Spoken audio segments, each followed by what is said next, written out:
Hey guys, Pastor Greg Locke here. If you're anything like me, you're sick and tired of hearing about this homosexual cake baking nonsense. You know, I am, but probably not for the same reasons. Let's do this.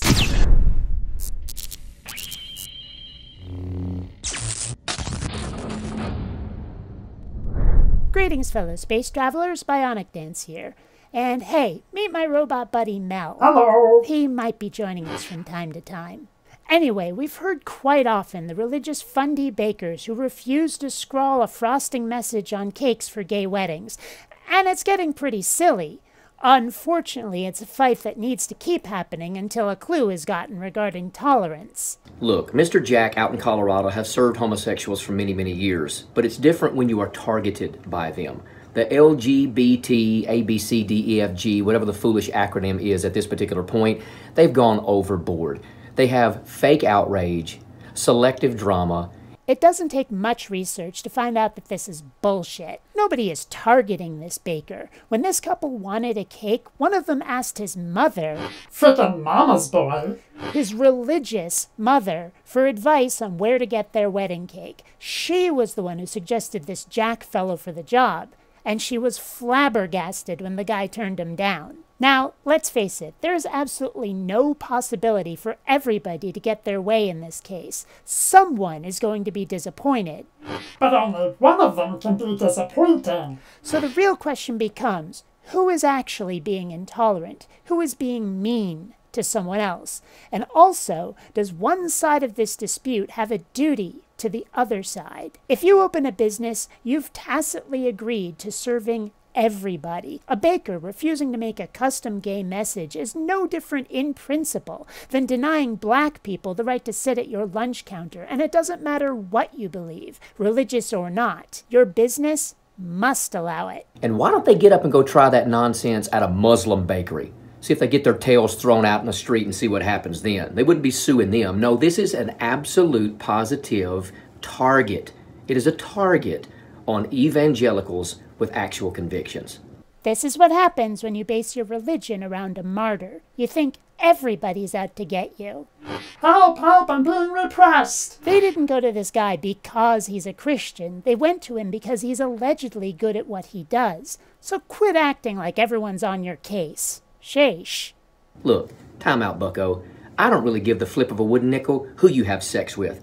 I don't care about your stupid, perverted sex life. But I do care when you cram it down my kids' throats in public school. I do care when every sitcom, every late-night talk show host, every comedian, every song, every movie coming out has to push the agenda. We're sick of you pushing your agenda.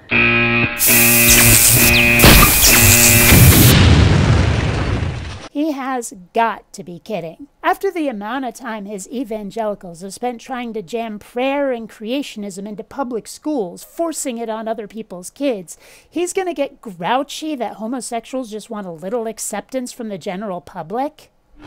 Be who you are, just don't let us see it.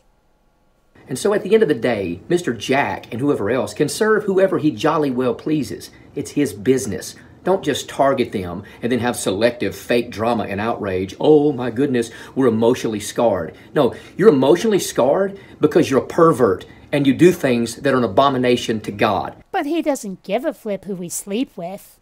Sure. And how other people treat us won't ever affect our lives. Right. Look, if a homosexual was drowning, I would save them. If a homosexual was in a home or a car that was on fire, I would save them. I would feed them, clothe them, nourish them, serve them, help them. Many by the dozens have been to our church.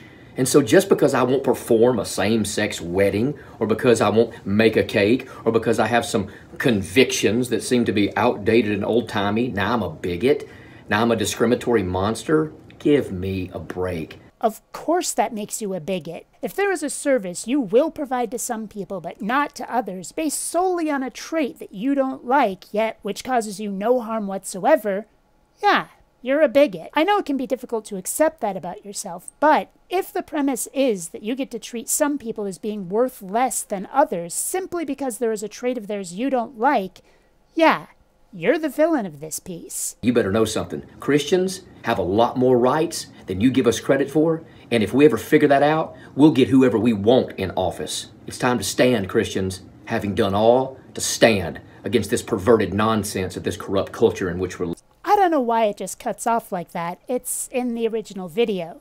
The weird distortions are not. It came like that after I downloaded it from YouTube. But if you want to talk about rights, do the rest of us have the same rights? If someone came into an atheist bakery and asked for a God cake, can we tell them to fuck off too? Or is that just a Christian right? Would you put up a fuss if we did it? I'm betting the answer is yes. I bet the scream would be about being persecuted, as usual. If not, I want to hear so, but I doubt it. Until next time, fellow space travelers, this is BionicDance. And Mel! Saying don't run on automatic. Instead, please, think.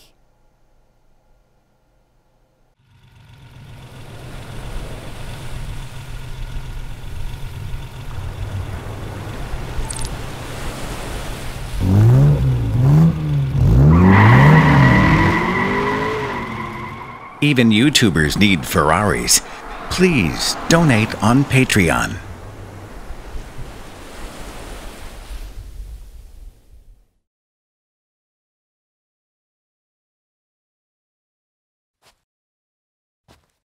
You're still here? It's over. Rate the video, subscribe, and close the window. Go.